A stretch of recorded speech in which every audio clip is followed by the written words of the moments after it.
નમસ્કાર, આપ જોઈ રહ્યા છો મંતવ્ય ન્યૂઝ સૌરાષ્ટ્ર ટુ સુરત સાથે હું છું રોનક। સમાચારની શરૂઆત કરીએ। ગીર સોમનાથ જિલ્લાના સૂત્રાપાડા તાલુકાના ગામે મગફળીના નોંધણી માટે હવે ખેડૂતોની લાઈનો લાગી છે। છેલ્લા 3 દિવસથી ખેડૂતો લાઈનો લગાવીને ઊભા છે, ત્યારે પોતાના 7/8ની નકલ અને દાખલા લઈને છેલ્લા 3 દિવસથી લાઈનો હોય તેવું જોવા મળ્યું છે। કારણ કે નોંધણી કરવા માટેનું કોમ્પ્યુટર એક જ છે, બીજી બાજુ કનેક્ટિવિટીના નેટના ડખા જોવા મળે છે। તેના કારણે હવે ખેડૂતોને મુશ્કેલીમાં વધારો થયો છે। મગફળીના ટેકાના ભાવની નોંધણીને લઈ ખેડૂતોની લાંબી કતારો જોવા મળી છે અને ખેડૂતો પરેશાન થતા જોવા મળ્યા છે।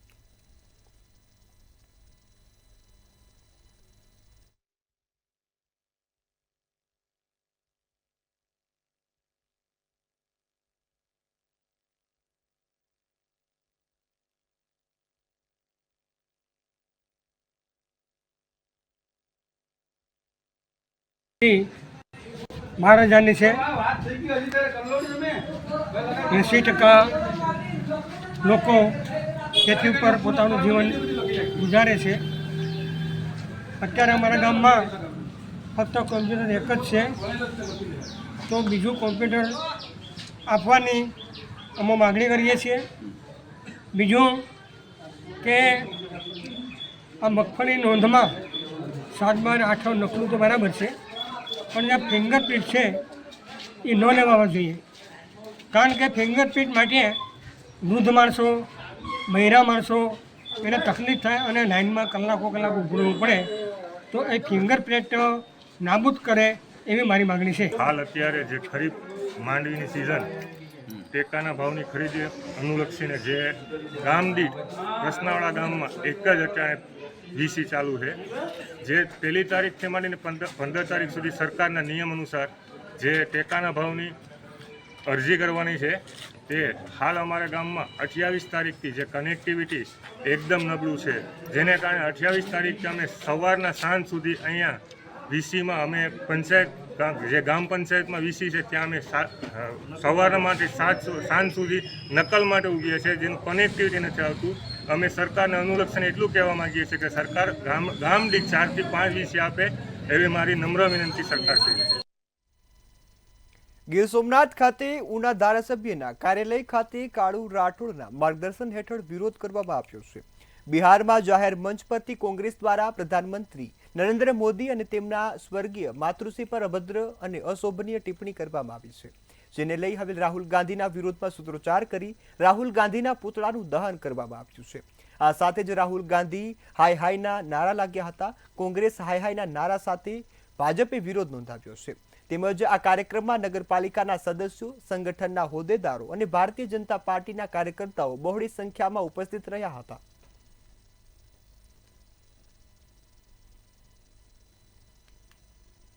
સુરેન્દ્રનગર શહેરના માર્ગ મકાન રાષ્ટ્રીય ધોરીમાર્ગ નર્મદા વિભાગના અધિકારીએ નોટિસો ફટકારવામાં આવી છે।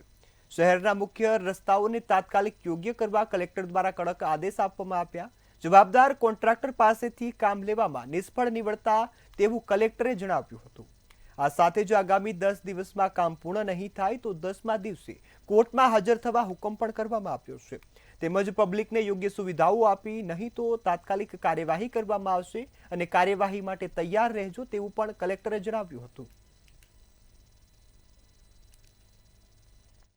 એના કારણે લોકોને પારાવાર સમસ્યા થાય છે। રોડ રસ્તામાં જે ખાડાઓ છે એના કારણે પેટ્રોલ ડીઝલમાં પણ ખૂબ મોટી વપરાશ થાય છે। ટાયરો તૂટી જાય, ફાટી જાય છે અને લોકોને હોસ્પિટલ જવાનું હોય ત્યારે પણ પારાવાર સમસ્યા થાય છે। આ સંદર્ભે તંત્રને અનેક વખત રજૂઆત કરી, પણ તંત્રએ કોઈ પણ જાતની નક્કર કામગીરી કરી નથી। હવે કલેક્ટરે આ બાબત લોકોની સાથે ખરાબ આવીને ઉભા રહ્યા છે અને તંત્રએ આ લોકોને નોટિસ આપી છે। આજે કલેક્ટર સાહેબ દ્વારા જે NH 51 મધ્યમાંથી સુરેન્દ્રનગર મધ્યમાંથી પસાર થાય છે અને એને જે નોટિસ પાઠવી છે અને ખૂબ સારી કામગીરી કરી છે। સુરેન્દ્રનગરના લોકો માટે સાહેબે જે કામ કર્યું છે એના માટે ખૂબ ગર્વની લાગણી થાય છે કે કોઈ તો છે સુરેન્દ્રનગરની અંદર કે લોકો માટે વિચારે છે, લોકોના પ્રશ્નો માટે વિચારે છે।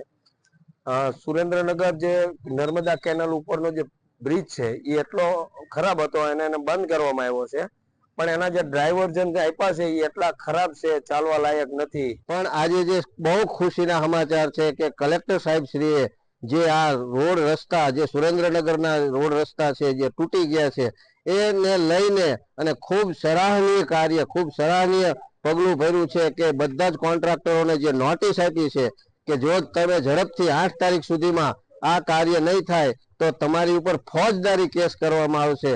તો આ બહુ જ ખુશ હું એક નાગરિક તરીકે કલેક્ટર સાહેબની ખૂબ સરાહના કરું છું અને ખૂબ આનંદ મને થયો. આ ખાડાઓને પરિણામે ટ્રાફિકની સમસ્યાઓ વિખરી રહી છે. ઉપરાંત અકસ્માતના અને લોકોને જાનમાલને નુકસાન થાય તેવી ઘણી સંભાવનાઓ રહેલી છે, તેવા ઘણા પ્રશ્નો થયેલા છે. દુધરેજ કેનાલની બાજુમાં જ્યાં મેટલ નાખેલા છે એનાથી દિવસમાં 2 થી 3 ગાડીઓના ટાયર ફાટવાના અકસ્માતો થવા જેવી સંભાવનાઓ રહેલી છે અને એવું થઈ રહ્યું છે.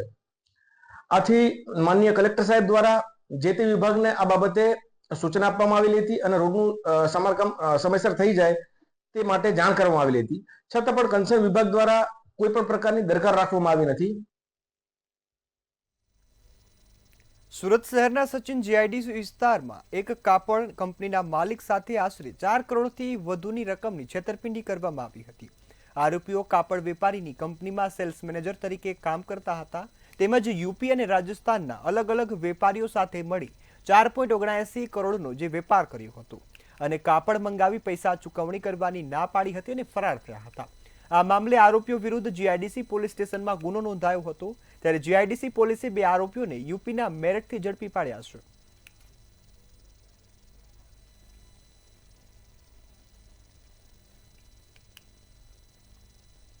સુરતના ઊંધનામાં ટ્રક ચોરી કરનાર આરોપી ઝડપાયો છે.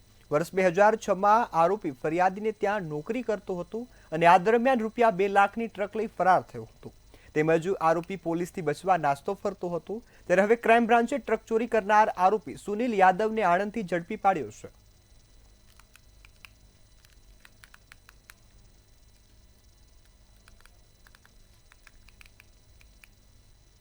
સુરતના કીમ ગ્રામ પંચાયતનો સ્થાનિકોએ વિરોધ કર્યો હતો. જૂના જકાત નાકાથી સંસ્કાર સ્કૂલ તરફ જવાનો રસ્તો બિસ્માર થતા લોકોમાં ભારે રોષ જોવા મળ્યો. તંત્ર દ્વારા યોગ્ય કામગીરી ન કરાતા રોડ પર વરસાદી પાણી ભરાઈ જાય છે, જેના કારણે લોકોને ભારે હાલાકીનો સામનો કરવો પડ્યો હતો. ત્યારે આ મામલે શુભમ સોસાયટીના રહીશો દ્વારા ઉગ્ર રજૂઆત કરી અને વિરોધ કરવામાં આવ્યો છે.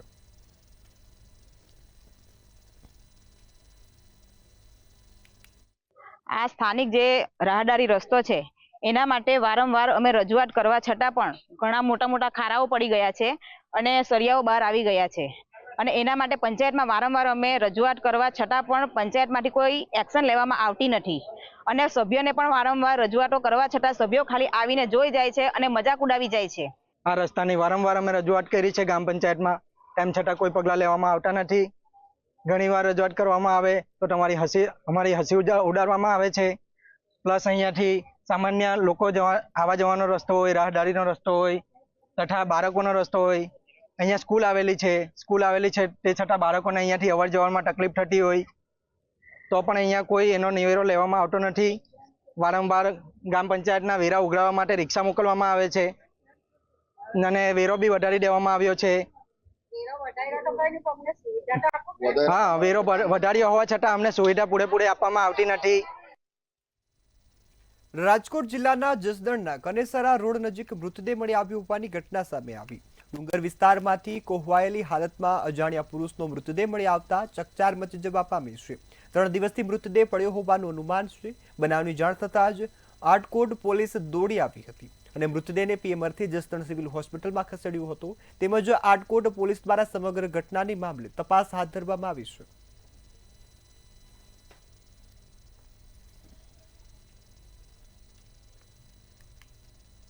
જસદણ પોલીસે કારમાંથી બિયર પકડી પાડ્યા હોવાની ઘટના સામે આવી છે. જસદણ પોલીસ સ્ટેશનના પીઆઈ વિછિયા રોડ પર પેટ્રોલિંગમાં હતા તે દરમિયાન કાર ચાલક પોલીસને દેખી અને પૂર ઝડપે કાર ચલાવતો જોવા મળ્યો હતો. જે બાદ પોલીસને શંકા જતા તેનો પીછો કર્યો હતો અને જસદણના લીલાપુર બસ સ્ટેશન પાસે ભાવનગરના અજય કટારિયાને પકડી પાડ્યો હતો અને કારમાં તપાસ કરતા તેની કારમાંથી 350 નંગ બિયર મળી આવ્યા હતા. કાર ચાલક ભાવનગરથી સુરેન્દ્રનગર તરફ બિયર લઈ અને જતો હતો. પોલીસે કુલ 2,45,000નો મુદ્દામાલ પકડી કાર ચાલક અજય કટારિયાની ધરપકડ કરી છે. તેની સામે હાલ કાયદેસરની કાર્યવાહી શરૂ કરવામાં આવી છે.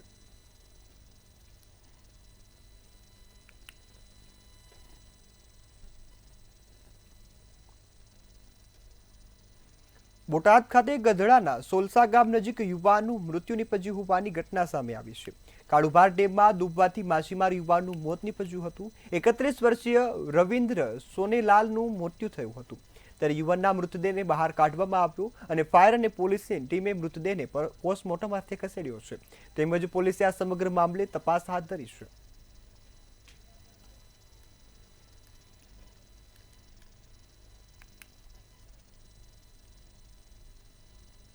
ગુજરાતમાંથી આમ આદમી પાર્ટીના એક પછી એક પત્તા ખરી રહ્યા છે. ત્યારે ભાવનગરના આપના વધુ એક નેતાએ આમ આદમી પાર્ટીનો જે પોતાનું પદ હતું તે છોડી દીધું છે અને વિદાય લીધી છે. ત્યારે આમ આદમી પાર્ટીના ગુજરાત પ્રદેશ યુવા મોરચા ઉપપ્રમુખે આપમાંથી રાજીનામું આપી દીધું છે. ધર્મરાજ કોટિલાએ પણ પત્ર લખી અને પ્રદેશ યુવા મોરચાના ઉપાધ્યક્ષ પદ પરથી રાજીનામું ધરી દીધું છે.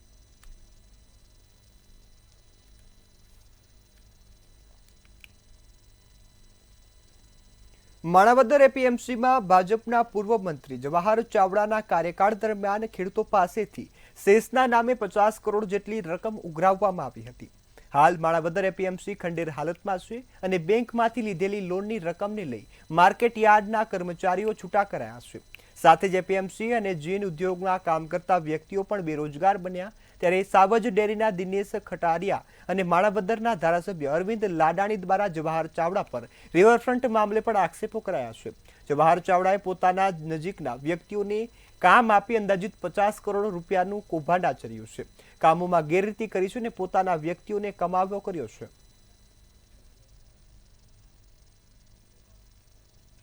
₹50 કરોડ શેષમાં 2000 લોકો માણાવદરના યાર્ડમાં નોકરિયાતથી માંડીને મજૂરો કામ કરતા હતા.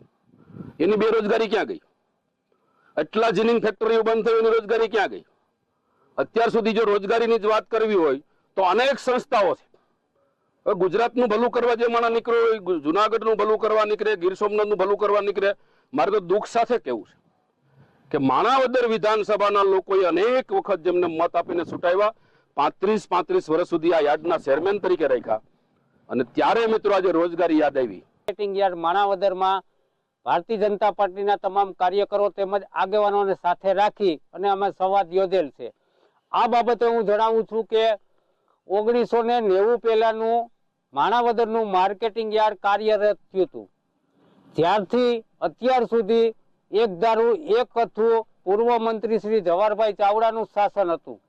આ શાસનકાળ દરમિયાન તેઓએ આટલા વર્ષની અંદર 50 કરોડથી વધુ રૂપિયાની જે શેષ ખેડૂતો પાસેથી આવી, આ શેષ ક્યાં ગઈ એ પણ એને જણાવવું જોઈએ. ભાજપના મજબૂત ગઢ ગણાતા રાજકોટના પાટીદાર પ્રભાવિત વિસ્તારમાં આમ આદમી પાર્ટીના ધારાસભ્ય ગોપાલ ઇટાલિયાએ એક જાહેર સભાનું આયોજન કર્યું હતું. આ સભામાં મોટી સંખ્યામાં પાટીદારો સહિત સ્થાનિક લોકો હાજર રહ્યા હતા. જાહેર સભામાં ગોપાલ ઇટાલિયાએ મોટું નિવેદન આપ્યું હતું. ગોપાલ ઇટાલિયાએ ભાજપ પર આકરા પ્રહારો કરતા કહ્યું કે મહાનગરપાલિકાની ચૂંટણીમાં ભાજપની હાર થવાની છે અને રાજકોટમાં ભયંકર રીતે વિસાવદરવાળી થવાની છે. ઇટાલિયાએ રાજકોટમાં નેતૃત્વથી કમી હોવાનું જણાવ્યું છે. રાજકોટમાં નેતૃત્વની કમી છે અને સામાન્ય લોકોને કામ કરવા માટે પણ પૈસા આપવા પડે છે તેવું જણાવ્યું છે. રાજકોટમાં જે અમલદારશાહી જોવા મળે છે, વિસાવદરની જેમ જનતા રાજકોટમાં પણ પરિવર્તન ઈચ્છી રહી છે. આટલી વિશાળ સંખ્યામાં હાજર રહેલી જનતાની સંખ્યા અને તમામના ચહેરા ઉપરનો ઉત્સાહ એવું બતાવે છે કે વિસાવદરથી જે નવો રસ્તો નીકળ્યો છે, વિસાવદરથી જે નવો વિચાર અને નવું નેતૃત્વ નીકળ્યું છે એને રાજકોટ સ્વીકારે છે. રાજકોટ એ નવા નેતૃત્વની રાહ જોઈ રહ્યું છે. અને બીજા શબ્દોમાં કહીએ તો આજે આવેલી જનસંખ્યાએ એવું સ્પષ્ટ રીતે સંકેત આપ્યો છે કે રાજકોટ મહાનગરપાલિકાની ચૂંટણીમાં ભૂંડી રીતે વિસાવદરવાળી થવાની છે અને ભાજપની ખો નીકળી જવાની છે. વડાપ્રધાન નરેન્દ્ર મોદીનો રેડિયો કાર્યક્રમ મન કી બાત હેઠળ જનતાને સંબોધિત કરે છે. જેમાં જૂનાગઢના ગુરુ ગોરખનાથ આશ્રમમાં સાધુ સંતો 150મો મન કી બાત કાર્યક્રમ નિહાળ્યો હતો. તેમજ નરેન્દ્ર મોદીની કાર્યપદ્ધતિને બિરદાવવામાં આવી હતી. ત્યારે આ કાર્યક્રમમાં સંતોએ નરેન્દ્ર મોદીના 75મા જન્મદિવસને લઈ આશીર્વાદ આપ્યા છે.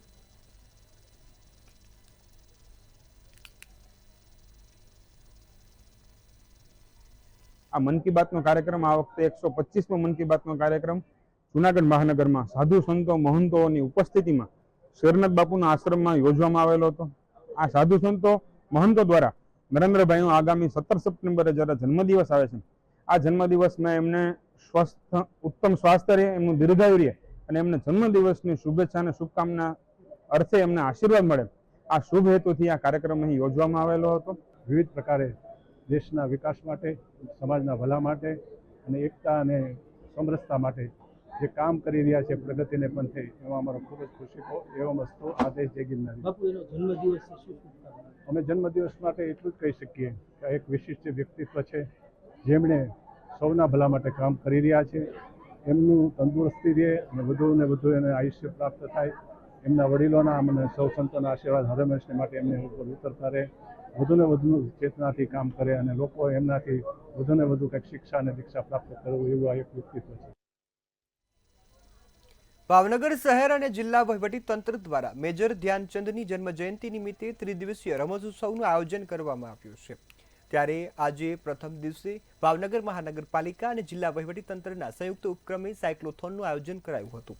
સાયક્લોથોનને શહેરના ગુલિસ્તા મેદાનથી પ્રસ્થાન કરાવવામાં આવ્યું હતું અને જે શહેરના 9 કિમીના મુખ્ય માર્ગો પરથી પસાર થઈ હતી અને ગુલિસ્તા મેદાનને ખાતે પરત ફરી હતી. ત્યારે સાયક્લોથોન પૂર્ણ કરનાર સ્પર્ધકોને મહાનુભાવોના હસ્તે સન્માનિત કરવામાં આવ્યા હતા અને સર્ટિફિકેટ એનાયત કરાયા છે. આ દરમિયાન જે વિવિધ સ્થળો પર ગ્લુકોઝવાળા લીંબુ શરબતની વ્યવસ્થા કરવામાં આવી હતી, તેમજ સમગ્ર રૂટમાં પોલીસ દ્વારા ચુસ્ત પોલીસ બંદોબસ્ત પણ ગોઠવવામાં આવ્યો હતો. ભાવનગર મહાનગરપાલિકા તથા જિલ્લા વહીવટી તંત્ર દ્વારા આયોજિત સાયક્લોથોન કાર્યક્રમમાં ખૂબ મોટી સંખ્યામાં ભાવનગરના યુવાનો અને યુવતીઓ જોડાયા હતા અને ફિટ ઇન્ડિયા, હેલ્થી ઇન્ડિયા અંતર્ગત ખૂબ સારો આ કાર્યક્રમ, ખૂબ મોટી સંખ્યામાં ભાવેણાવાસીઓ જોડાયા હતા. આપણે ગુજરાત સરકારના આપણા માન્ય મુખ્યમંત્રી શ્રી, ખાસ કરીને આપણા જે રમતગમત મંત્રી છે માનનીય મનસુખભાઈ, તો જે સન્ડે ઓન સાયકલ, જે એમને ખૂબ સારો મંત્ર આપ્યો છે કે તમામ દેશમાં વિવિધ શહેરોમાં સન્ડેની શરૂઆત આપણે ફિટ રહેવા માટે સાયકલથી કરીએ, સાયક્લોથોનથી કરીએ અને બધા લોકો જોડાઈએ. તો અમે પણ શહેરના તમામ લોકો સાથે જોડાવીને તમામ જે સાયકલ એસોસિએશન છે, તમામ આપણા નવયુવકો છે એના સાથે આજે શહેરમાં લગભગ 9 કિલોમીટરથી પણ વધારે રૂટમાં સાયક્લોથોનનું આયોજન કરેલું હતું. એમાં ખૂબ સારી સંખ્યામાં તમામ લોકોએ ભાગ લીધો. ગીર સોમનાથના વેરાવળમાં ગણેશ વિસર્જનનો ભવ્ય કાર્યક્રમ યોજાયો હતો. સામાજિક સંસ્થાઓ દ્વારા ડીજેના તાલે ગણપતિની ભવ્ય શોભાયાત્રા કાઢવામાં આવી હતી. શોભાયાત્રામાં 1000થી પણ વધુ નાની મોટી ગણેશજીની મૂર્તિની અને પ્રતિમાઓનું વિસર્જન કરવામાં આવ્યું હતું. તેમજ ખારવા સમાજ દ્વારા તમામ સ્થળોએ ટ્રોફી એનાયત કરવામાં આવી છે. આ સંસ્થાઓને પણ બિરદાવવામાં આવી છે.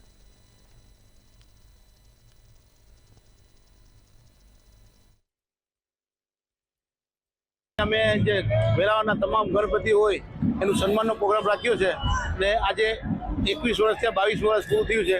ટાવર ચોકમાં બધા ગણપતિને સન્માન કરવાનું, ફૂલહારથી સ્વાગત કરવાનું અને ટ્રોફી ઇનામ આપવાની અને વર્ષોથી જે ગણપત વિસર્જનની વ્યવસ્થા પર આપણે અખિલ ગુજરાત માછીમાર મહામંડળના પ્રમુખ કિશોરભાઈ કુવાડા દ્વારા કરવામાં આવે છે.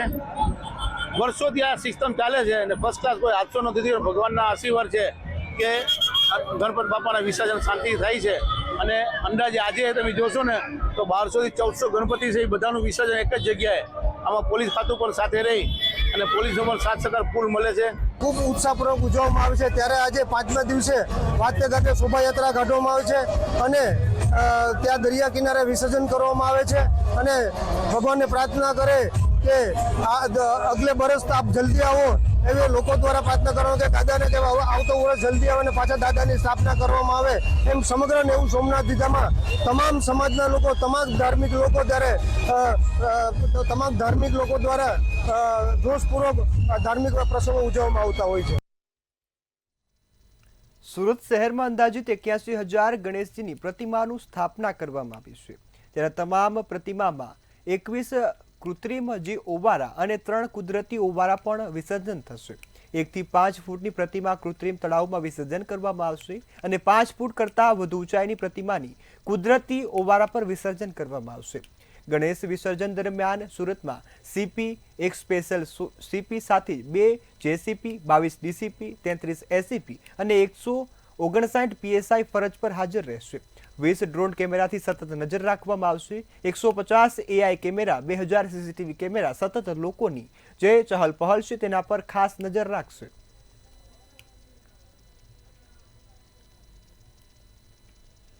सूरत शहर में भगवान श्री गणेश की स्थापना 27 तारीख से को की गई है और उसके बाद 10वां दिन 6 सितंबर के दिन इनका गणेश भगवान का विसर्जन किया जाएगा। ये पूरी प्रक्रिया अच्छे से चले इसके लिए सूरत शहर पुलिस और माननीय डीजी साहब की तरफ से जो पुलिस मुख्यालय से हमें अलॉट किया गया एक्स्ट्रा बंदोबस्त, उसमें कुल 3 जितने हमारे आईजी रैंक ऑफिसर बंदोबस्त को सुपरवाइज करेंगे।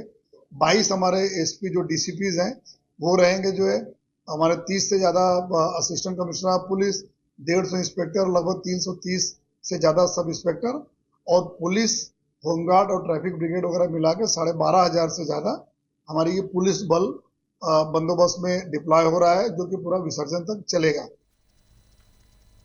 સુરેન્દ્રનગરના જિલ્લાના લીંબડી ખાતે સુરસાગર ડેરીની 50મી વાર્ષિક સામાન્ય સભા યોજાઈ હતી। સભામાં ડેરીએ વર્ષ 2024-25માં 7 કરોડ રૂપિયાનો નફો કર્યો હોવાની જાહેરાત કરી છે। આ સાથે સભાસદોને ડિવિડન્ડની ચૂકવણી કરવામાં આવી છે। આ સાથે જ દૂધ ઉત્પાદકોને યોગ્ય ભાવ મળે તે માટે નિર્ણય પણ લેવામાં આવ્યો છે। પશુપાલકોને દાણની સુવિધા મળી રહે તે માટે નવી ફેક્ટરીનું નિર્માણ શરૂ કરાયું છે। આ સાથે જ જે સુરેન્દ્રનગરમાં જે કામ થઈ રહ્યું છે અને આઈસ્ક્રીમનું સપ્લાય થઈ રહી છે તે હવે કાશ્મીર સુધી પહોંચી રહી છે। જે 20% ડિવિડન્ડ આજ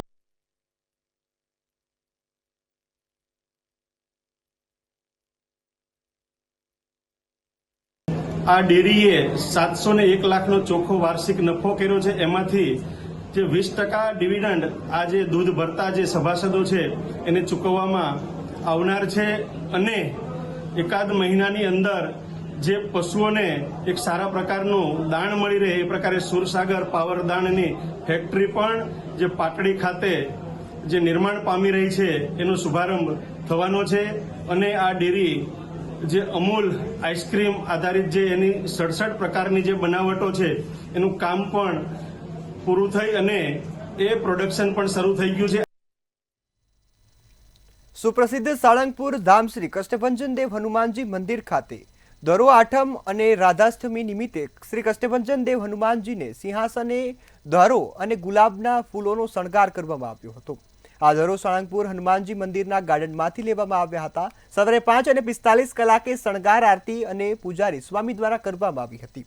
ત્યારબાદ સવારે 8 કલાકે શ્રીહરિ મંદિરમાં ગણપતિ દાદાનું પૂજન કરી અને અર્ચના અને આરતી કરાઈ હતી। દાદાના દર્શન માટે અનેક ભક્તો દર્શન કર્યા હતા અને ધન્યતા અનુભવી છે।